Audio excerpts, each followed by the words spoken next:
พี่น้องตัดภาพมาอยู่ทางอันเมียไอ้หมื่นสบายดีสบายดีสวัสดีอะลอสวัสดีอะลอน้อยหัวจุกหัวจุกสวัสดีหัวจุก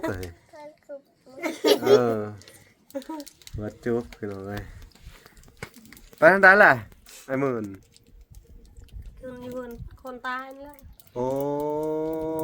แสดงว่าในบ้านนี่มีคนตายเนาะพี่น้องในหมู่บ้านคุมตัวใดคุมตัวเนื้อพุ่นบ่มาละพูดพี่น้องเอ้ยคุมชุดผู้แหละทางอันทางติดกับบ่อนเวลาสิไปจอน้ำบาดาลล่ะใกล้ๆกันหั่นแหละเนาะพี่น้องให้ทางในบ้านเนาะก็มีข่าวดีหั่นแหละเพิ่มเติมเข้ามาพี่น้องเอ้ยแต่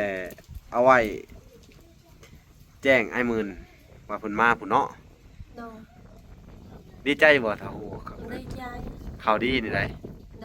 เรื่องหยังจะฮู้อยู่บ่จักบ่จักนะบ่ฮอดแจ้งดอกเนาะเอาไว้เซอร์ไพรส์ผัวเจ้าเนาะพี่น้องเอ้ย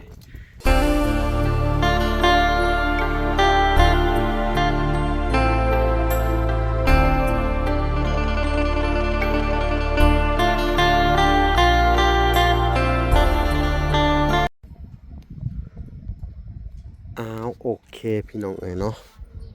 กราบสบายดีพ่อแม่พี่น้องเนาะเบิดสู่คู่สู่คนพี่น้องเอ้ยเนาะเบิดสู่หมู่สู่บ้านพี่น้องเอ้ยเนาะกันยินดีเข้าสู่ช่อง YouTube เปาหลาสายบุญคุณธรรมคือเก่าพี่น้องเอ้ยเส้นเก่าเส้นเคยพี่น้องเอ้ยเนาะทักทายสบายดี FC ทางฝั่งไทยและ FC ทางฝั่งลาวและ FC ทางต่างประเทศพี่น้องเอ้ยเนาะที่รับชมวลาอยู่เนาะมื้อนี้ทางวลาก็เข้ามาอัปเดตและก็ติดตามทางครอบครัวอ้ายหมื่นคือเก่าพี่น้องเอ้ยเนาะคือมื้อนี้ก็เห็นแต่ลูกแต่เต้าเพิ่นคือเงียบพี่น้องเด็กน้อยก็มาหลายในเฮือนเพิ่นพี่น้องเอ้ยเดี๋ยวเราจะเข้าไปเบิ่งก่อนพี่น้องเอ้ยมื้อนี้เนาะพี่น้องตัดภาพมาอยู่ทางอันเมียไอ้หมื่นสบายดีสบายดีสวัสดีอะลอสวัสดีอะลอน้อยหัวจุกหัวจุกสวัสดีหัวจุกหัวจุกพี่น้องเอ้ยไปทางใดล่ะไอ้หมื่นคืออยู่คนตายนี่แหละโอ้แสดงว่าในบ้านนี่มีคนตายเนาะพี่น้องในหมู่บ้านคุมตัวใดคุมตัวเนื้อพุ่นบ่มาละพูดพี่น้องเอ้ยคุมชุดผู้แหละทางอันทางติดกับบ่อนเวลาสิไปจอน้ำบาดาลล่ะใกล้ๆกันหั่นแหละเนาะพี่น้องให้ทางในบ้านเนาะในบ้านนั้นมี 3-4 คุมเนาะอยู่ห่างใกล้กันเลยพี่น้องเอ้ยคุมละประมาณ3กิโล4กิโลบ้านนี่เป็นกระจุกเนาะแยกตัวกันอยู่พี่น้องเอ้ยพูดคุมทางเข้ามาพูดเลยพี่น้องเป็นจะได้ทางว่าเราสิมาติดตามเมืองกัดเพิ่นเฮ็ดอันน่ะโคราคาน้ำบาดาลกับผู้ที่บ่ทันได้เฮ็ดซ้ำเนาะเขาตายเมื่อวานนี่บ่แล้วก็เลยชาวบ้านนี่ไปช่วยกันเนาะไปช่วยเพิ่นดีพี่ตายพี่น้องปงมื้อนี่บ่อ๋อปงมื้อนี่พี่น้องเอ้ยเนาะมื้อนี้ก็ว่าสิมาแจ้งข่าวดีให้เพิ่นฟังอีกเนาะเพิ่มเติมนั่นแหละพี่น้องแต่บ่ฮอดแจ้งดอกให้เพิ่นมาก่อนเนาะเห็นบ่ว่าสิมาแจ้งข่าวดีทางไอ้หมื่นแหละแต่บ่พอแจ้งดอกควันเนาะเด็กน้อยก็ย่างเด็กน้อยก็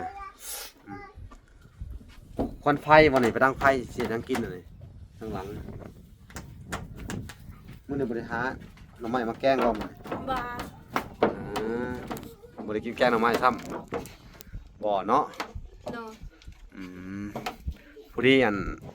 พี่น้องทางเวลากะนะพี่น้องเอ้ยว่าสิมาแจ้งข่าวดีเพิ่นแต่บ่พอแจ้งดอกเนาะให้เพิ่นมาก่อนให้เพิ่นแล้วปงอันน่ะเคิ้นหยังไปปงผีเนาะไปเพิ่นดี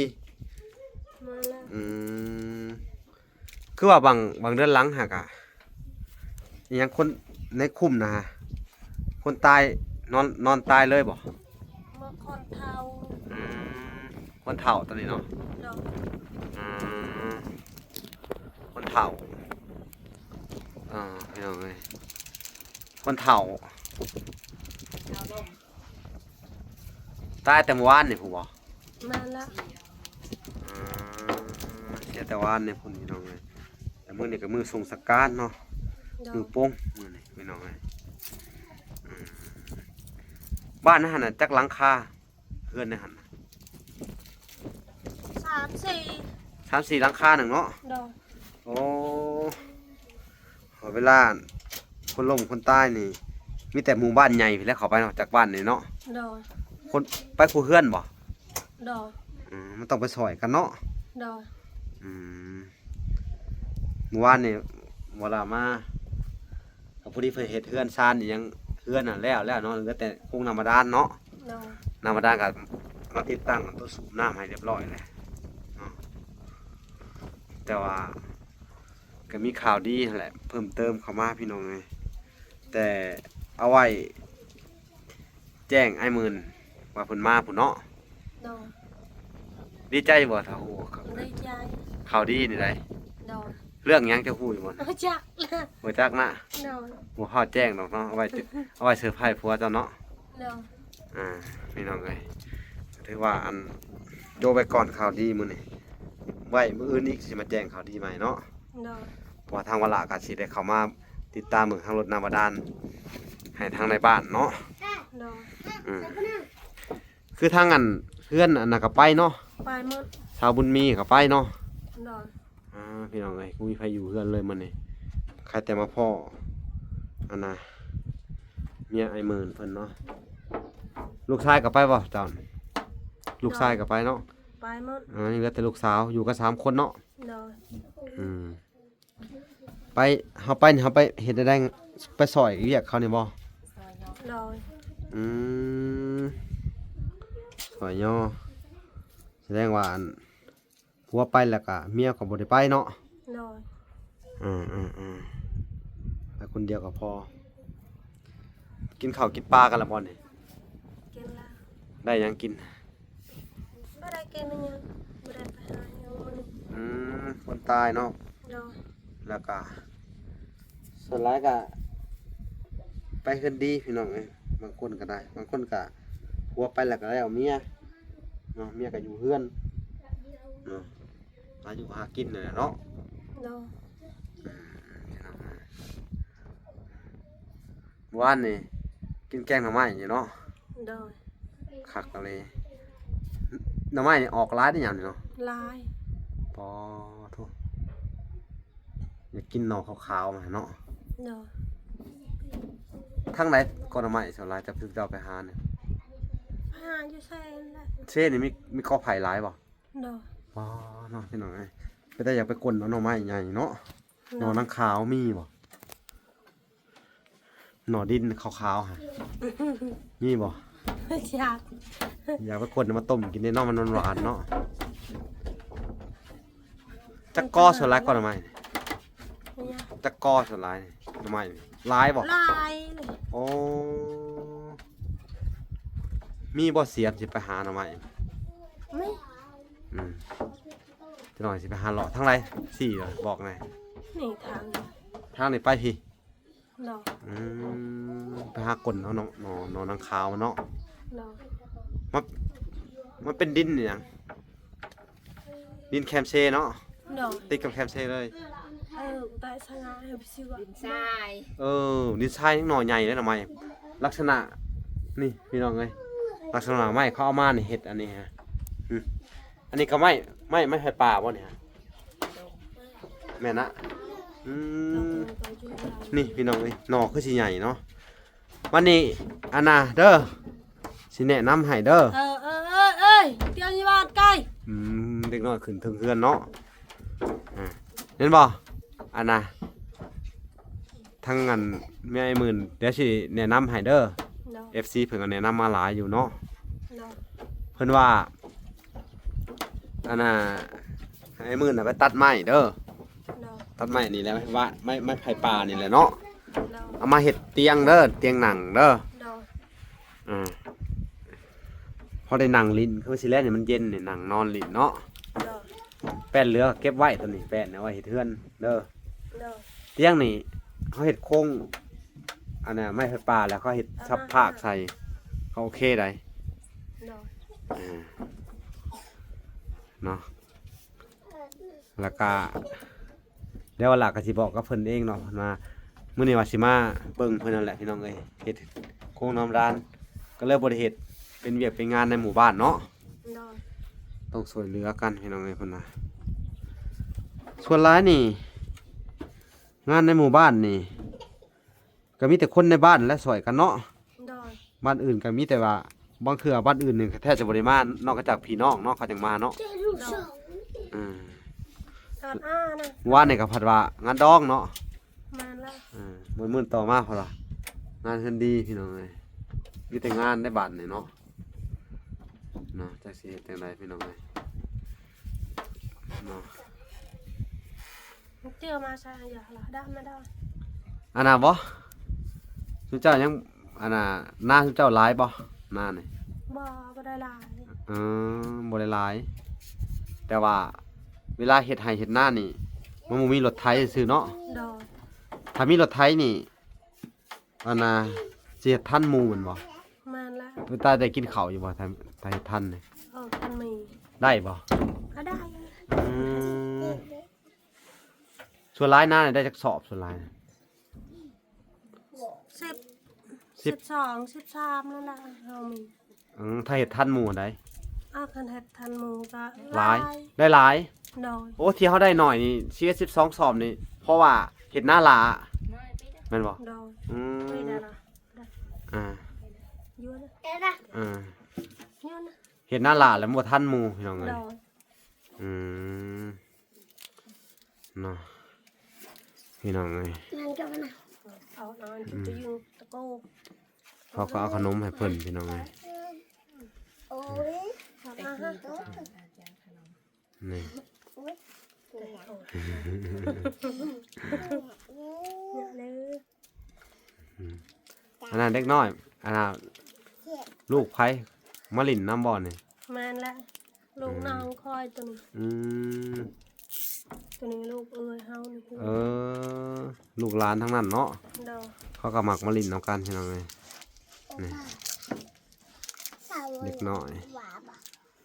ขนมนี่มักแล้วเด็กน้อยเนาะ โดย มักจ้าเลย ไปเห็นยา พี่น้องเอ้ยนี่แหละก็เป็นบรรยากาศน้ำเที่ยงๆพี่น้องเอ้ยเขามาแวะเยี่ยมยามเพิ่นกะมื้อนี้ก็เกิด เรื่องในหมู่บ้านเนาะก็มีคนเนาะเสียชีวิตเนาะ โดย เวลากะสิขี่รถจักรไปเบิ่งจะหน่อยพี่น้องเอ้ยไกลเติบเลยเนาะประมาณ4 กิโลเนาะ โดย หมู่บ้านตอนนี้ออกไปนี่พี่น้องเอ้ยใช่แล้วแต่ว่ามันอยู่นี่มันเป็นจุบหมู่บ้านมันเป็นคุ้มเนาะ โดย อืมแล้วสิให้ทุกคนเบิ่งบรรยากาศหอบเดินบ้านเพิ่นอีกทีหนึงพี่น้องเอ้ย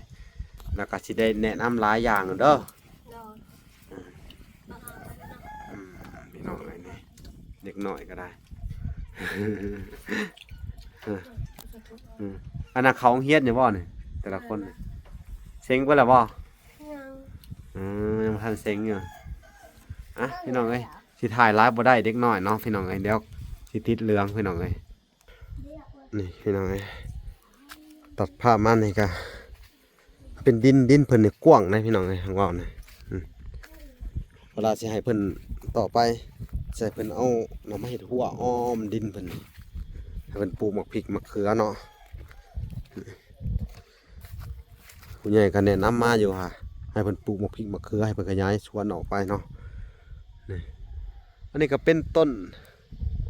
ดอกฟางเทพพี่น้องไงดอกมะอินทรีหลายคนก็หลายเรียกเนาะบางวันก็เรียกอย่างอื่นบางวันก็เรียกมะอินทรีนี่แหละพี่น้องนี่ต้นไม้นี่ดอกงามแดงเป่งพี่น้องไงนะนี่บนพื้นที่เพิ่นพี่น้องเลยพระกระจะเพิ่นเอาออกมาจากเฮือนนี่พี่น้องเลยหลังจากได้อันนี้เลย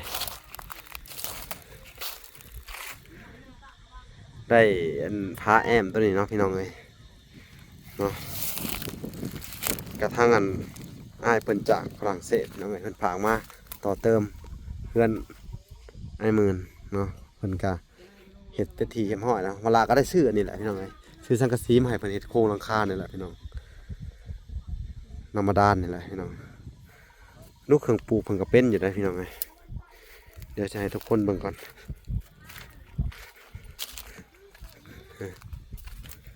เพิ่นปลูกก็ไผ่ปลูกก็ไผ่ใส่อีกได้พี่น้องเอ้ยอันนี้มันเป็นไผ่อะนะไผ่เลี้ยงน้องหรือไผ่หยังก็ยังบ่ฮู้ยังไงนะแต่เบี้ยบักแตงนี่มักทั่วพี่น้องเอ้ยเพิ่นปลูกนี่งามอยู่เด้นี่พี่น้องมักทั่วนี่ดินเพิ่นนี่ดินดำอยู่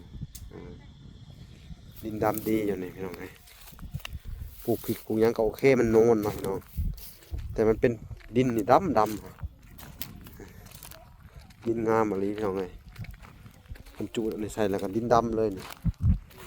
ในจุดนี้แต่ก่อนบ่ฮู้ว่าเขาเคยเห็นหยังหมดนี่เนาะมันเป็นขยายออกมาแล้วก็ปลูกพริกมาใส่แถวนี้เนาะพี่น้องเนาะอ่ะมื้ออื่นก็สิได้มาแจ้งข่าวดีเพิ่นใหม่พี่น้องเอ้ยเนาะเพราะมื้อนี้ตลาดก็มาว่าข้าวๆนะพี่น้องเนาะนี่แหละเดินชานเพิ่นก็หลายคนก็ตำหนิมาอยู่พี่น้องเอ้ยเกี่ยวกับเพื่อนทางอันเอ้ยบุญมีพี่น้องเอ้ยเนาะเพิ่นก็ว่าคือบ่เฮ็ดอันงามๆให้ลาวแน่เนาะเพิ่นว่าแต่ว่าทางผู้ใหญ่เพิ่นเนาะคือผู้ออกเงินพี่น้องเอ้ยเนาะคือทางแม่ตู้เพิ่นก็ว่าเฮ็ดกลมเลยเฮ็ดเป็นสี่เหลี่ยมเลยเนาะพี่น้องเอ้ยถ้าปกติก็เฮาก็ว่าสิเฮ็ดทรงโมเดิร์นแล้วก็เกาะออกมาเนาะทางงบมันพอเนาะพี่น้องเอ้ยทางเงินนั่นเอ้ยบุญมีพี่น้องเอ้ยแต่ว่าผู้ใหญ่เพิ่นว่ามันเปลืองพื้นที่เฮ็ดใหญ่ๆให้เราเลย4x4ก็คือ4x4เต็มเลยเนาะเฮาก็เฮ็ดตามจุดประสงค์ของเจ้าของเงินเพิ่นพี่น้องแล้วก็อีกอย่างถ้าเฮาเฮ็ดอันน่ะทรงงามๆเลยพี่น้องเอ้ยงบประมาณมันก็บ่มีเนาะบางคนก็ว่าเฮ็ดเฮือนแต่ละเฮือนบ่งามซั่นซี่เนาะพี่น้องเนาะก็ต้องขอโทษขออภัยนำเด้อพี่น้องเอ้ยเนาะทางวลาก็เฮ็ดตามงบประมาณแล้วก็เฮ็ดสำเงินเฮามีนะพี่น้องเนาะและอีกอย่างหนึงงบประมาณแต่ละคนมันก็มีจำนวนจำกัดเนาะอันนี้ก็พื้นเนาะพี่น้องเอ้ยอันน่ะประหยัดเงินให้เพิ่นอีหลีรอได้จังได้สำนี้พี่น้องเอ้ยทางอันไอ้หมื่นนี่ก็ได้เนาะบางคนก็บ่ฮู้หรอกว่าอันน่ะงบประมาณมันน้อยหรือหลายพี่น้องเอ้ยบางเทื่อถ้างบประมาณหลายเฮาก็เฮ็ดงามให้เลยได้เลยเนาะอันนี้ก็เฮ็ดสำงบเขามีพี่น้องเอ้ยนี่คือไอ้หมื่นนี่ก็เฮ็ดตามสไตล์ของเรามักแต่ว่าคนแถวนี้อยากอธิบายให้ทุกคนเนาะเราผู้ใหญ่แล้วก็ FC ทั้งหลายนะพี่น้องส่วนหลายนี่เพิ่นสิบ่มักหน้าต่างว่าง่ายซะเฮือนมันหลังน้อยเท่านี้มุ้ยไผได้คือไอ้หมื่นดอกพี่น้องเอ้ยเฮือนแถวนี้เนาะส่วนหลายก็มุ้ยฮอดแป้นแล้วก็มุ้งแต่ว่าสิแอมแต่ว่าสิพี่น้องเอ้ยเนาะแล้วเพิ่นก็ว่าลำบากเนาะพี่น้องเนาะลำบากตอนหน้าฝนพี่น้องเอ้ยเดี๋ยวจะอธิบายให้ฟังเนาะหน้าฝนตอนประมาณพายุเนาะซึ่งดอกพายุเข้ามาจากเวียดนามนะพี่น้องพายุมันเข้ามาที่นี่เวลาฝนมันสิตกแล้วมันสิมีลมปล่อยๆลมสาดมันก็สิสาดฝนตกแห้งๆอ่ะพายุเข้ามันก็สิสาดทั่วไปเลยพื้นเฮือนพี่น้องเอ้ยมันก็นอนบ่ได้เนาะอยากอธิบายให้ฟังเขาถ้าหน้าฝนนี่มันสินอนบ่ได้เลยพี่น้องเอ้ยถ้าเกิดว่าเฮาบ่แอมแบบสิเนาะบางคนก็ใช้หน้าต่างแล้วปิดหน้าต่างเนาะก็แม่นอยู่พี่น้องเอ้ยแต่ว่ามันก็แบบอย่างเขาก็หมักทรงนี่เขาเฮ็ดตามสไตล์ของเขาหมักพี่น้องเอ้ยอ่ะนี่แหละพี่น้องเวลาก็อยากมาอธิบายเนาะคือเอเวอร์ซีนี่ก็เฮือนมันทรงนั่นเนาะพี่น้องแล้วเฮางบประมาณมันก็บ่มีนะพี่น้องงบประมาณมันก็เบิดส่ำนั่นแล้วบางคนก็ติว่าอันนั้นเฮ็ดแบบนั้นแบบนี้เฮือนแบบสวยๆงามๆพี่น้องมันต้องมีเงินเนาะมีเงินเนาะต้องเข้าใจคือนั่นเนาะถ้าบ่มีเงินมันก็บ่สามารถเฮ็ดได้เนาะเฮาเฮ็ดสงบเฮามีพี่น้องถ้าเฮาอยากเฮ็ดอันมาดทรงหรือว่าอยากเฮ็ดลวดลายมันต้องใช้เงินอีกพี่น้องเกาะหันเกาะนี่เนาะอธิบายให้ฟังคือนั่นนะพี่น้องเนาะเอาโอเคพี่น้องคำว่าล่ะกะ สิไปติดตามเมืองทางอันเอ้ยบัวสีต่อพี่น้องเอ้ยเนาะแต่ว่าทางเอ้ยบุญมีเพิ่นบ่อยู่เฮือนพี่น้องเอ้ยเนาะแล้วก็ลูกเพิ่นก็เว้าอีหยังก็บ่เป็นเนาะทางวลาก็เลยสิได้เข้าไปเฮือนเอ้ยบัวสีต่อพี่น้องเอ้ยฝากทุกคนไปติดตามคลิปตอนต่อไปเนาะคลิปนี้ก็สิได้จบลงก่อนแต่เพียงเท่านี้เนาะโอเคพี่น้องเอ้ยพบพอกันใหม่คลิปหน้าคลิปนี้ขอกล่าวคำว่าสบายดีเด้อและสวัสดีพี่น้องเอ้ยเนาะ